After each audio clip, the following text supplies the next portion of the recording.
Hello बच्चों, कैसे हैं आप लोग? कैसा रहा आपका आज का नीट का एग्जाम? आई होप सभी बच्चों का अच्छा हुआ होगा। मेरे पास बेटा ये केमिस्ट्री का P5 सेट है। इसका मैं सॉल्यूशन आप लोगों के सामने लाया हूँ। इसको आप एक बार देखें। क्वेश्चन पेपर जो है हम कह सकते हैं मॉडरेट था, ना बहुत ज़्यादा इजी था ना बहुत ज़्यादा टफ था।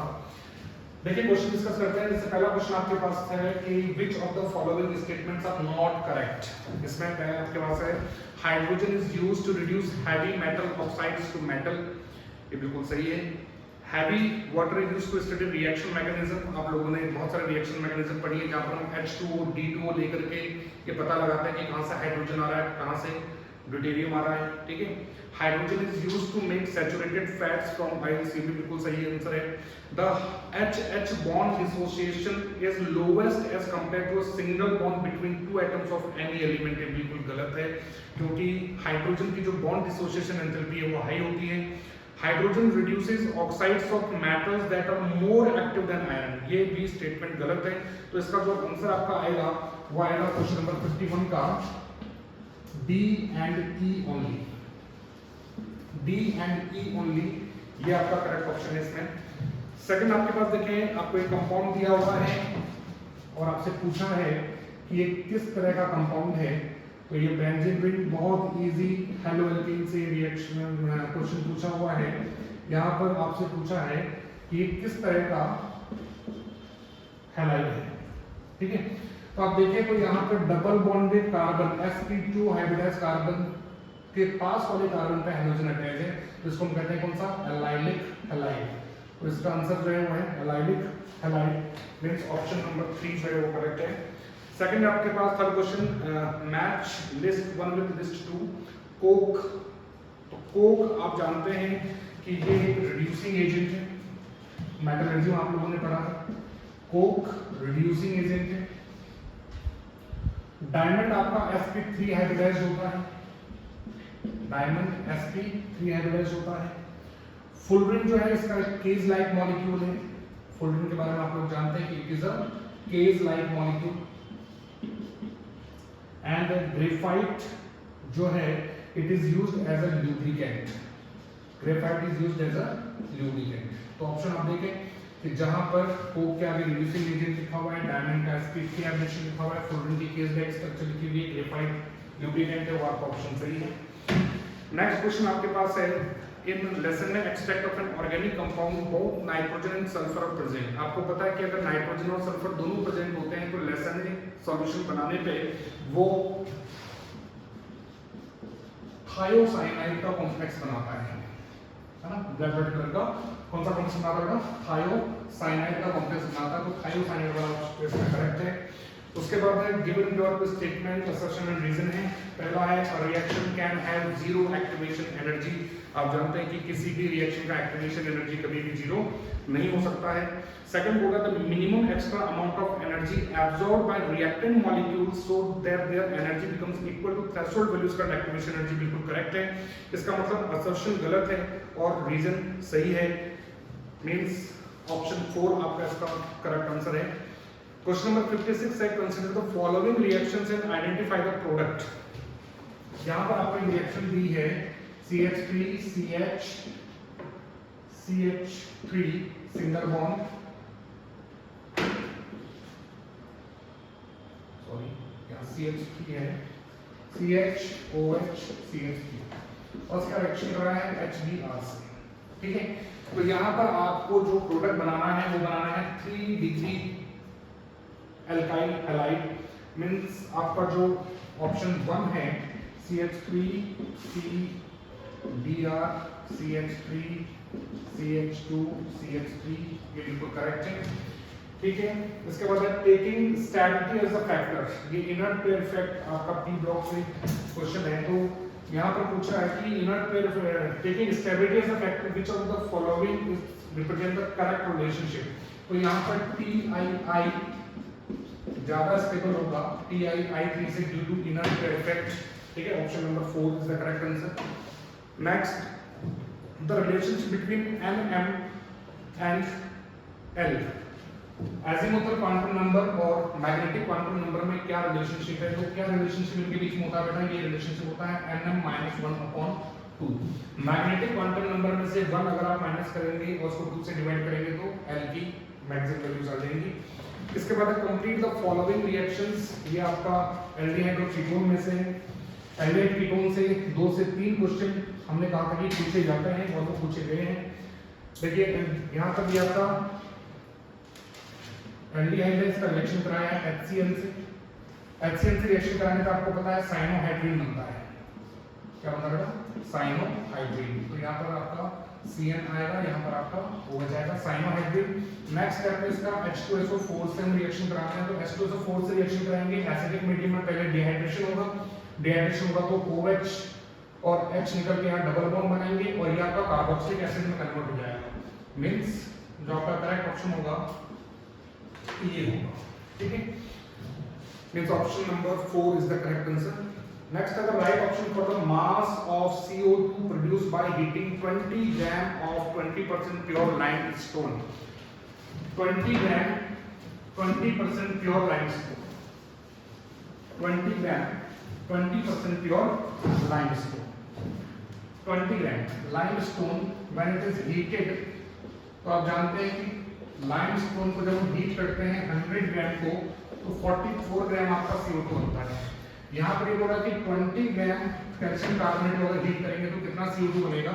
तो 100 ग्राम को हीट करने पे 44 बनता है, 20 ग्राम को हीट करने पे x ग्राम बनेगा। x की वैल्यू आप निकाल लें, 20 × 4/100। और आपको बोला गया कि ये 20% प्योर है, ये 20% प्योर है, तो इसका 20% भी निकाल लेंगे। पहले इसको सोल्व कर लें। ये आ गया आपका 20 × 4/100। ठीक है, 25 मिनट 4/5 means 0.8। इसका 20% प्योर सैंपल ही बोल रहा है, तो इसका 20% अगर आप निकालेंगे तो आएगा 1.76। ठीक है, तो ऑप्शन नंबर 2 इसका करेक्ट एक्सप्लेनेशन है। इसके बाद गिवन बिलो आर 2 स्टेटमेंट्स और सब्स्टिट्यूशन रीजन है। फर्स्ट आपका है कि equation delta G equals to -NFE cell, delta G equals to -NFE cell. तो यहाँ पर ये बोल रहा है कि delta G equals to -NFE cell में delta G depends on N। बिल्कुल सही बात है, डेल्टा G N पे डिपेंड करता है। रीजन बोल रहा है कि E cell is N intensive property and delta G is an extensive property. ये भी बिल्कुल सही है, यानी कि assertion भी सही है, रीजन भी सही है, but it is not the correct explanation. Means option 2 is the correct answer. Next देखें, नेक्स्ट बहुत ही बेसिक क्वेश्चन पूछा है, क्वेश्चन नंबर 62 इक्विलिब्रियम से। Among the given option which of the following molecules ion act as a Lewis acid. Lewis acid की तरह कौन behave करता है? BF3 बिहेव करता है, इलेक्ट्रॉन डेफिशिएंट मॉलिक्यूल है, सब जानते हैं। होमोलैक्टिक कॉम्प्लेक्सेस, ये भी बहुत बेसिक क्वेश्चन है पोटेंशियल कंपाउंड से। होमोलैक्टिक कॉम्प्लेक्स कौन सा है? तो होमोलैक्टिक कॉम्प्लेक्स आपका है potassium trioxalato aluminate. Potassium trioxalato aluminium C2O4 का होल थ्राइस। ठीक है, होमोलैक्टिक है क्योंकि यहाँ पे सारे के सारे ऑक्सलेट लिगेंड की फॉर्म में है। ठीक है, नेक्स्ट है आपके पास the number of sigma bonds, pi bonds and lone pair of electrons in pyridine. बहुत इजी क्वेश्चन ये भी। पाइरिडीन का आप जानते हैं स्ट्रक्चर क्या होता है, ये इसका स्ट्रक्चर है, इसके पास एक लोन पेयर है। ठीक है, C5H5 एंड N। तो यहाँ पर आप देखिए ये पाई बॉन्ड है, ये पाई बॉन्ड है, ये पाई बॉन्ड है, यहाँ पर हाइड्रोजन सबके पास होता है। तो 1 2 3 4 5 6 7 8 9 10 11 sigma 3 pi and 1 lone pair. बहुत आसान। ठीक है, 11 पाई 3 sigma 1 lone pair. Question answer number 3 is the correct answer. Intermolecular forces are forces of attraction and repulsion between interacting particles that will include। तो यहाँ पर कौन सा जो है, कौन कौन से इंटरमोलिकुलर फोर्सेस ऑफ अट्रैक्शन है? देखो डायपोल डायपोल इंटरमोलिकुलर अट्रैक्शंस होते हैं, डायपोल इंड्यूस्ड डायपोल भी इंटरमोलिकुलर अट्रैक्शन होते हैं, हाइड्रोजन बॉन्डिंग भी इंटरमोलिकुलर अट्रैक्शन है, कोवलेंट बॉन्डिंग जो है इंटरमॉलिक्यूलर अट्रैक्शन नहीं है, ये एटम्स के बीच में अट्रैक्शन है, ठीक है। डिस्पर्जन फोर्सेस ये भी आपके इंटरमॉलिक्यूलर फोर्सेस हैं, यानी कि ऑप्शन नंबर यहाँ पर आपका ए बी सी एंड ई ये सही है। इट मींस ऑप्शन नंबर 3 आपका करेक्ट आंसर है। उसको बाद select the correct statement from the following. First आपके पास है atoms of all elements are composed of 2 fundamental particles. सब जानते हैं 3 फंडामेंटल पार्टिकल्स होते हैं। The mass of electron is 9.1 into 10⁻³ kg। ये बिल्कुल सही जवाब है। All the isotopes of a given element have same chemical properties. ये भी सही आंसर है। Protons and electrons are known as nucleons. ये गलत है। प्रोटॉन फोटॉन्स को और न्यूट्रॉन्स को, प्रोटॉन्स और न्यूट्रॉन्स को मिला करके न्यूक्लियस कहा जाता है। Dalton's atomic theory regarded the atom as an ultimate particle of matter। ये भी बिल्कुल सही है, यानी कि आपका ऑप्शन नंबर ए यहाँ गलत है ना। इसमें करेक्ट ऑप्शन पूछा तो ऑप्शन बी आपका करेक्ट है, बी करेक्ट है, सी करेक्ट है एंड ई करेक्ट है। मींस ऑप्शन 4 जो है वो करेक्ट आंसर है। इसके बाद some tranquilizers are listed below which one of the following belongs to barbiturates. Barbiturates में कौन बिलोंग करता है? तो इसका आंसर आपके पास है वेरानॉल। इनमें से केवल वेरानॉल है जो बार्बिट्रेट से बिलोंग करता है। Given below are 2 statements. Helium is used to dilute oxygen in diving apparatus। बिल्कुल सही जवाब है। हीलियम का यूज करते हैं। हीलियम और नाइट्रोजन गैस के सिलेंडर्स इसको भी डाइवर्स लेके जाता है, आप लोगों को पता है। सेकंड बोला कि helium is high solubility in O2। ये गलत है। हीलियम की सॉल्युबिलिटी ऑक्सीजन में हाई नहीं होती है। मींस असर्शन सही है लेकिन रीजन गलत है। ऑप्शन नंबर 3 इसका आंसर सही है। क्वेश्चन नंबर 69 है, ये भी असम्पशन रीजन है। Metallic sodium dissolves in liquid ammonia giving a deep blue solution which is paramagnetic. बिल्कुल सही जवाब है। असर्शन बिल्कुल सही है। अगर आप सोडियम का यानी जो आपके अल्कलाइन मेटल्स होते हैं, अल्कलाइन अर्थ मेटल्स होते हैं, इनके जो लिक्विड अमोनिया में सॉल्यूशंस होते हैं वो डीप ब्लू कलर के होते हैं और पैरामैग्नेटिक होते हैं। The deep blue solution is due to the formation of amide.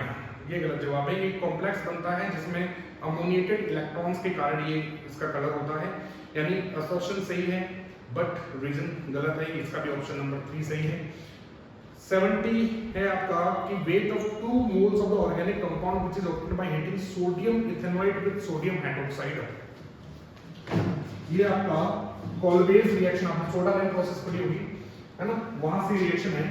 आपको पता है कि सोडियम इथेनॉइड CH3COON है, ठीक है। इसको अगर आप हीट करते हैं तो CH4 में कन्वर्ट होता है। अब ये बोला कि इसके अगर मैं 2 मोल्स लूंगा तो 2 मोल्स लूंगा तो इसके भी आपके क्या बनेंगे? 2 मोल्स बनेंगे, ठीक है। तो 2 मोल्स ऑफ ऑर्गेनिक कंपाउंड, अब इसका मोलर मास कितना होता है? 12 and 4 16 और किसका कितना टोटल कितना आएगा? 32 ग्राम। तो 32 ग्राम जो है यानी ऑप्शन नंबर बी ये आपका करेक्ट ऑप्शन है। 71 नाइट्रोजन मॉलिक्यूल के लिए कौन सा करेक्ट ऑर्डर है एनर्जी का?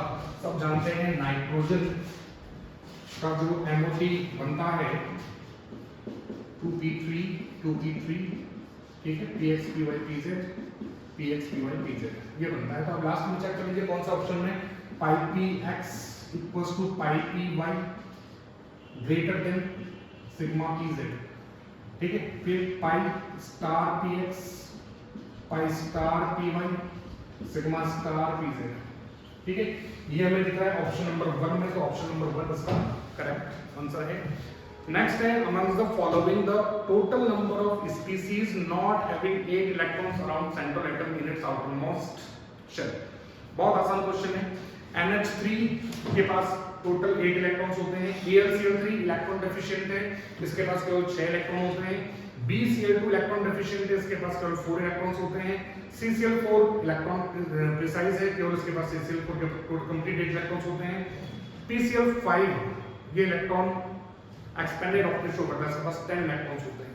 तो यहाँ पर टोटल नंबर 3 हमारे पास स्पीसीज हैं, AlCl3 BCl2 और PCl5 जिनके पास 8 इलेक्ट्रॉन्स नहीं है, इससे ज्यादा या इससे कम है। तो ऑप्शन नंबर फर्स्ट इसका सही है 3।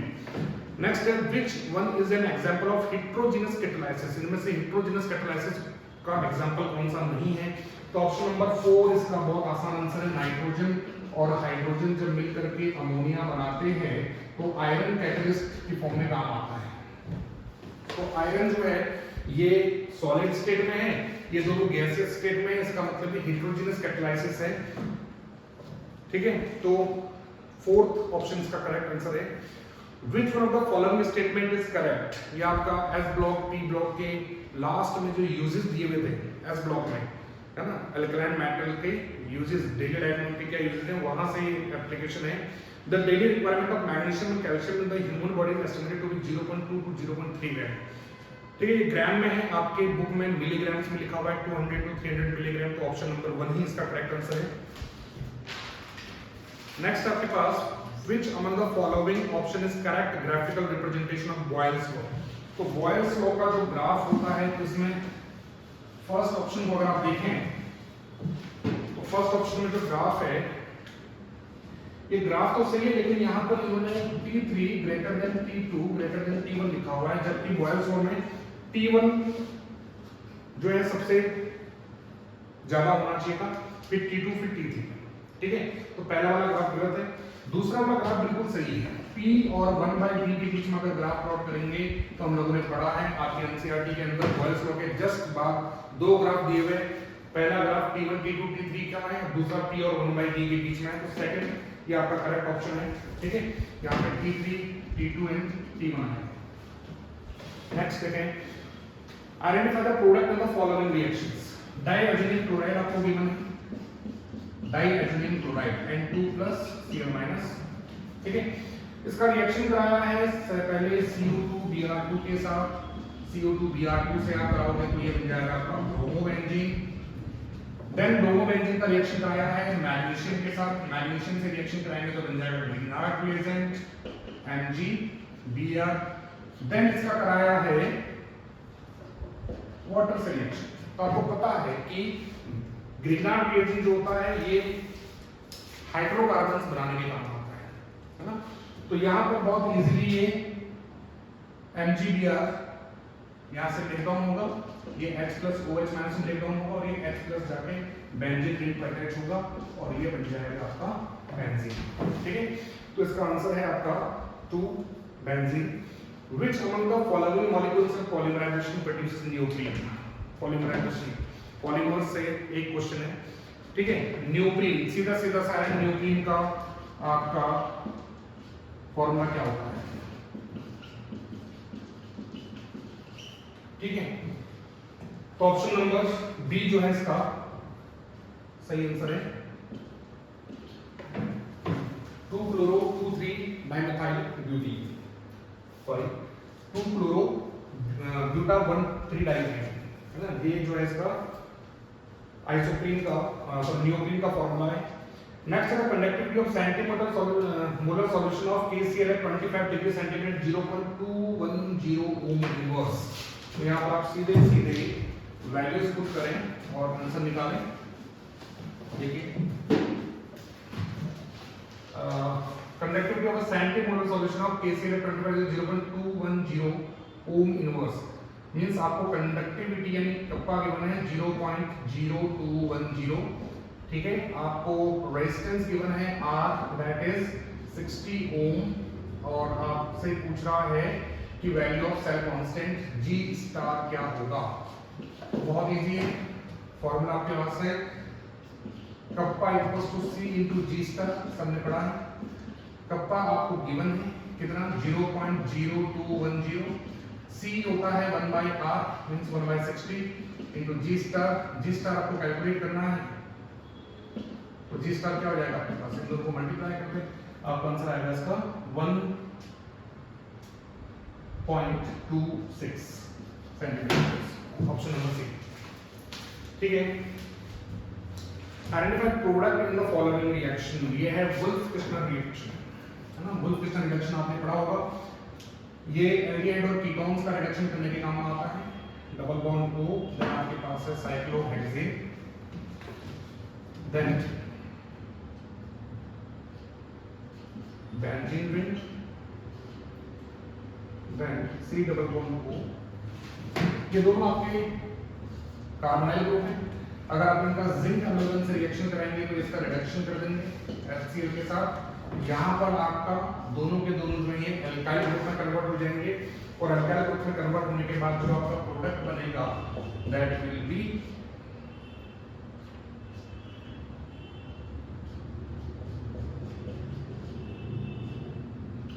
क्या देखें आप ऑप्शन नंबर 1 करेक्ट आंसर है। The stability of Cu2 plus is more than Cu plus. So it's an aqueous solution due to hydration enthalpy। आपको बहुत अच्छे से बता रखा है हमने कि D ब्लॉक में जो आयंस की स्टेबिलिटी है Cu plus आयन की aqueous solution में वो ज़्यादा होती है exceptionally due to its high hydration enthalpy. ठीक है, next again for a certain reaction the rate expression आपको दिया हुआ है, रेट इक्वल्स टू के ए की पावर टू बी। अब ये बोल रहा है कि ए को अगर हम क्या करें ट्रिपल कर दें, है ना, ए की कंसंट्रेशन को ट्रिपल कर दें यानी इसको 3a कर दें, ठीक है, तो ये क्या हो जाएगा, अगर बी को कांस्टेंट रखें तो रेट क्या हो जाएगी 9 टाइम्स इंक्रीज हो जाएगी, 9 टाइम्स इंक्रीज हो जाएगी। तो आप देखें ऑप्शन नंबर 3 इसका करेक्ट आंसर है। क्वेश्चन नंबर 82, दो स्टेटमेंट आपको गिवन है, ये बायोमोलिक्यूल्स का क्वेश्चन है, सीधा सीधा unit formed by attachment of a base to first position of sugar is known as nucleoside. बिल्कुल सही बात है। Statement 2 is when nucleoside is linked to phosphorus acid at fifth position of sugar we get nucleotide. ये भी बिल्कुल सही है। Both statement 1 and statement 2 are correct. Option number 1। Which of the following reactions will not give primary amine as the product? This question is from amines। तो आप देखें कि amide का Br2 plus KOH के साथ रिएक्शन करा रहा है, CS3COH2 plus या Br2 KOH। तो हॉफमैन ब्रोमोमाइड रिएक्शन आप लोगों ने पढ़ी हुई है।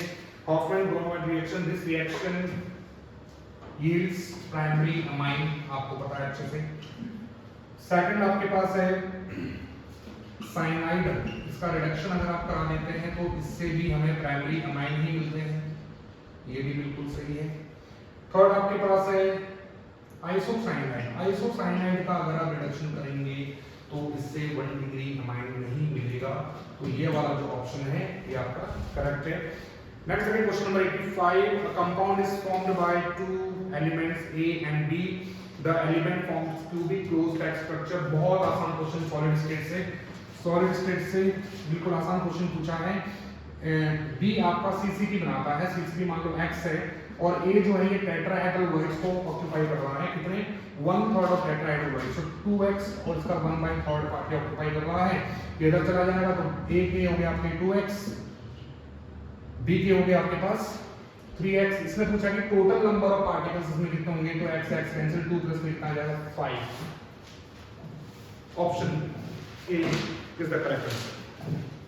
Question number 86, which among the following will be most readily dehydrated under acidic conditions? तो acidic conditions में जब डिहाइड्रेशन होता है तो आप जानते हैं कि इंटरमीडिएट जो बनता है वो कार्बोकैटायन बनता है। तो आपको इस ऑप्शन में देखना है कि कौन से में यहाँ पर कार्बोकैटायन को स्टेबिलिटी मिलेगी। तो अगर आप ऑप्शन नंबर 2 देखें तो बाकी सब में नाइट्रो ग्रुप अटैच है, यहाँ पर आपके पास CH3 ग्रुप अटैच है और CH3 ग्रुप आप जानते हैं कि एक इलेक्ट्रॉन रिलीजिंग ग्रुप है जो कि इसको स्टेबिलिटी देगा, तो ऑप्शन नंबर 2 इसका करेक्ट आंसर होगा। नेक्स्ट है which among the following options the correct relation between change in enthalpy and change in internal energy? सीधा क्वेश्चन है थर्मोडायनामिक्स से, delta H equals to delta U plus delta NGRT, that is the correct answer, means option number 2। Next है आपका question number 88, match the following. ये आपके oxo acids of sulphur P block है ना, oxo acids of sulphur से question लिया हुआ है। तो ऑक्सो एसिड्स ऑफ सल्फर अगर आप लोगों को पता है तो आप स्टार्टिंग के 2 ऑप्शन देख के इसका आंसर प्रेडिक्ट कर सकते हैं। जैसे पहला आपसे पूछा है, पहला आपको बोला है पर ऑक्सो डाइसल्फ्यूरिक एसिड H2S2O8 क्या होता है बेटा, S double bond O OH OH double bond O double bond O O H2SO4 sulphuric acid क्या होता है, S double bond O OH OH double bond. ठीक है, तो फर्स्ट में आपके पास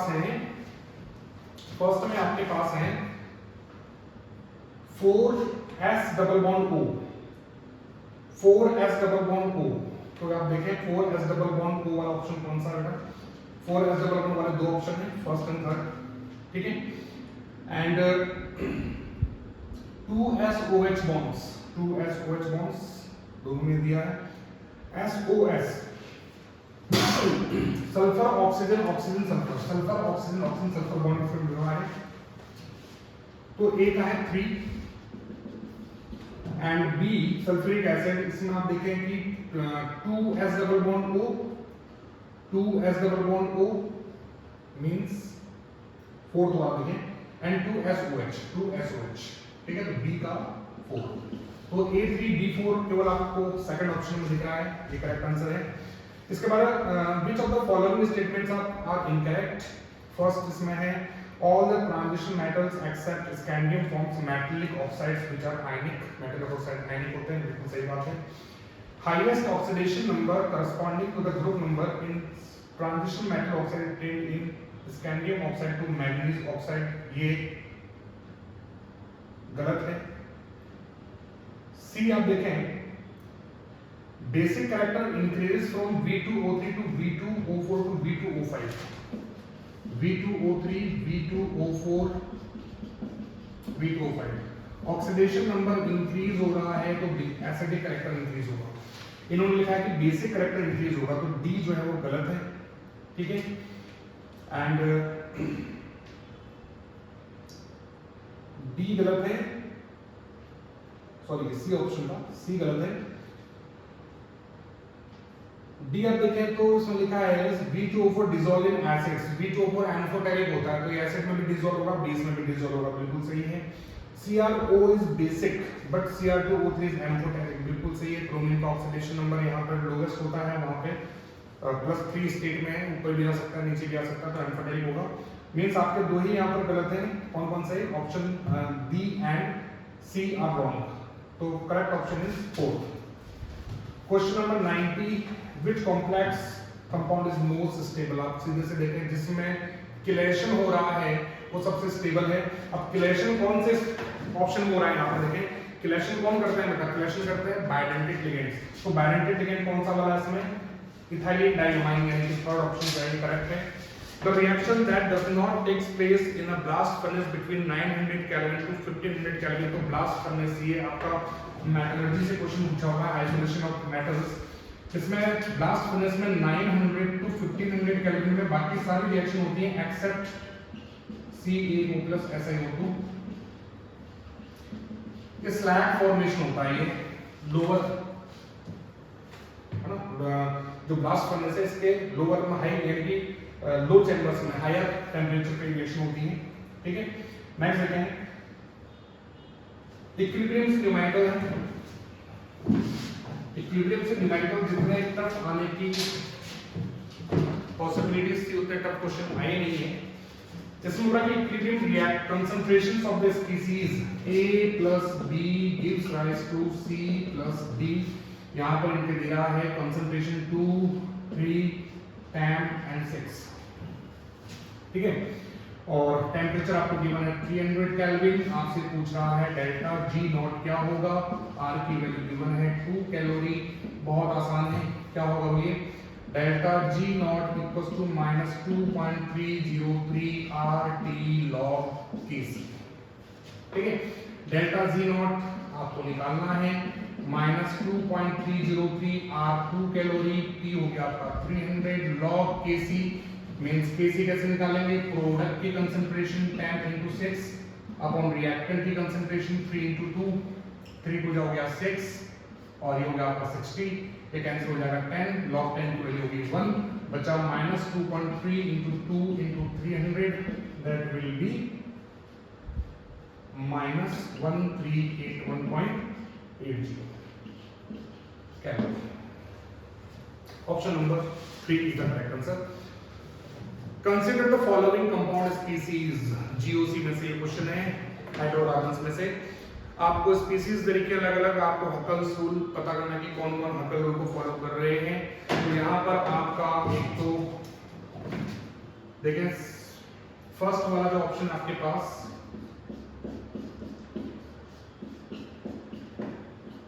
इसमें कितने पाई इलेक्ट्रॉन्स हैं? 1 2 3 4 5 6 7 8 9 10।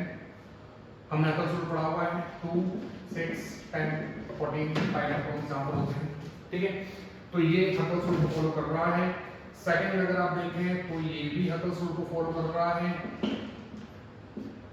ठीक है। यहाँ पर कितने पाई इलेक्ट्रॉन्स हैं? 1 2 3 4 5 6, तो ये भी अकल सूत्र को फॉलो कर रहा है। थर्ड वाले में 4 पाई इलेक्ट्रॉन्स हैं, ये अकल सूत्र को फॉलो नहीं कर रहा है। नेक्स्ट वाले में भी 4 पाई इलेक्ट्रॉन्स हैं, ये भी अकल सूत्र को फॉलो नहीं कर रहा है। फिफ्थ वाले में ओनली 2 पाई इलेक्ट्रॉन्स हैं, ये भी अकल सूत्र को फॉलो कर रहा है। सिक्स्थ वाले के अंदर आपके इतने स्ट्रक्चर बनाएंगे नहीं, 1 2 3 4 5 6 7 8 पाई इलेक्ट्रॉन्स हैं, 8 पाई वाला अकल सूत्र को फॉलो नहीं करेगा।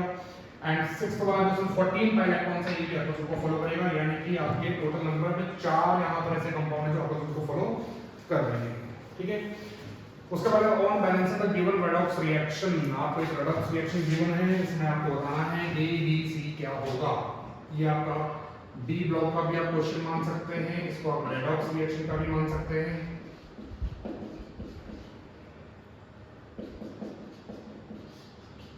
प्रोडक्ट बनाया है आपका Cr+3 plus SO4 -2 plus H2O। अब देखिए आप क्रोमियम का ऑक्सीडेशन नंबर +6 से +3 हो गया है, +3 इलेक्ट्रॉन इसने गेन किए हैं। सल्फर का +4 से +6 हो गया है, इसने 2 इलेक्ट्रॉन लूज किए हैं।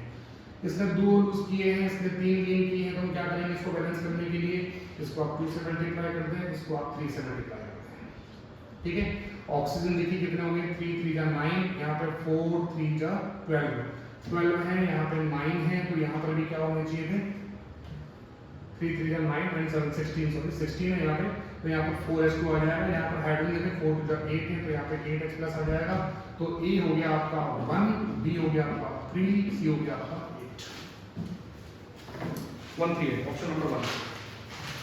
Next question, identify the final product obtained in the following sequence of reactions।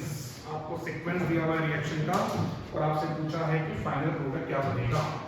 तो पहला आपके पास है CH3CHO, इसका रिएक्शन कराया है LiOH4 से एसिडिक मीडियम में, आपको पता है रिडक्शन होगा और ये अल्कोहल में कन्वर्ट होगा। नेक्स्ट इसका H2SO4 से रिएक्शन कराया है, ये एल्कीन बना लेगा, CH2CH2। फिर अगले स्टेप में इसका डिहाइड्रेशन करने के बाद HBr से रिएक्शन कराया है, HBr से रिएक्शन कराएंगे तो बना लगा CH3CH2Br। और नेक्स्ट स्टेप में इसका हेलोएरीन से रिएक्शन कराया है in the presence of dry ether, in the presence of dry ether. तो ये आ गई आपकी वुर्स्ट फिटिंग रिएक्शन। ये NaBr बाहर निकलेंगे, ये आपका आ गया बेंजीन रिंग, इसके साथ में ये दूसरा, ठीक है। Option number first correct answer है। नेक्स्ट आपके पास इसका ईथर्स से ये क्वेश्चन है CH2O then again benzene ring. इसका रिएक्शन कराया है HI के साथ। आप जानते हैं कि ऑक्सीजन यहाँ पे कंजुगेशन में होगा, तो ये वाला बॉन्ड तो टूटेगा नहीं, ये वाला बॉन्ड टूटेगा, ये पॉजिटिव में नेगेटिव में, यहाँ पर जाएगा I, यहाँ पर जाएगा H, प्रोडक्ट बनेगा आपका क्या बनेगा? CH2 इसके साथ I एंड यहाँ पे OH। देखिए ऑप्शन नंबर थर्ड, ठीक है। क्वेश्चन नंबर 97 है, identify the major product obtained in the following reaction. ये वापस एल्डिहाइड कीटोन से एक और क्वेश्चन है। यहाँ पर आपको मेजर प्रोडक्ट बताना है कि क्या होगा। तो आपको दिया है बेंजीन रिंग, यहाँ पर आपका दिया है कीटोन, यहाँ पर आपका दिया है एल्डिहाइड। अब आपको पता है यहाँ पर इसका रिएक्शन कराया है टॉलेंस रिएजेंट के साथ, इसके साथ टॉलेंस रिएजेंट के साथ। तो आपको पता है कि टॉलेंस टेस्ट कीटोन्स नहीं देते हैं, केवल ये देते हैं, तो आपका जो प्रोडक्ट बनेगा उसमें कीटोन्स तो अनअफेक्टिव रहेंगे और ये आपके कार्बोक्सिलिक एसिड बनाएंगे, ठीक है। तो ऑप्शन आप देखें, ऑप्शन नंबर 3 आपका जो है करेक्ट आंसर है। नेक्स्ट है assertion is in the nutrient deficient water bodies leads to eutrophication, बिल्कुल गलत स्टेटमेंट है। यहाँ पर न्यूट्रिएंट्स की एफिशिएंसी हो जाती है, डेफिशिएंसी नहीं होती है। स्टेटमेंट में eutrophication leads to decrease in the level of oxygen, बिल्कुल सही है। तो असर्शन इसका गलत है, स्टेटमेंट 1 गलत है, स्टेटमेंट 2 सही है, यानी कि ऑप्शन नंबर 4 इसका है। क्वेश्चन नंबर 99 जो है, व्हाट फ्रैक्शन ऑफ वन एथ centred octahedral wide, octahedral wide आप जानते हैं ये नंबर ऑफ पार्टिकल्स के इक्वल होते हैं। यूनिट्स ऑफ एफसीसी, एफसीसी में कितने पार्टिकल्स होते हैं 4 पार्टिकल्स, तो उसमें कितने एथ सेंटर्ड होंगे 1/4। 1/4 मींस ऑप्शन नंबर 3 जो आपका करेक्ट आंसर है। लास्ट क्वेश्चन सरफेस केमिस्ट्री से एक सिंगल क्वेश्चन जहां पूछा है pumice stone is an example of, that is an example of solid sol, means option number 3 is the correct answer. ठीक है, तो ये सारा आपका जो है पेपर का सॉल्यूशन है। आप एक बार देख लीजिएगा आपके कितने मार्क्स आ रहे हैं, ये आप कमेंट बॉक्स में जरूर लिखिएगा। Thank you very much.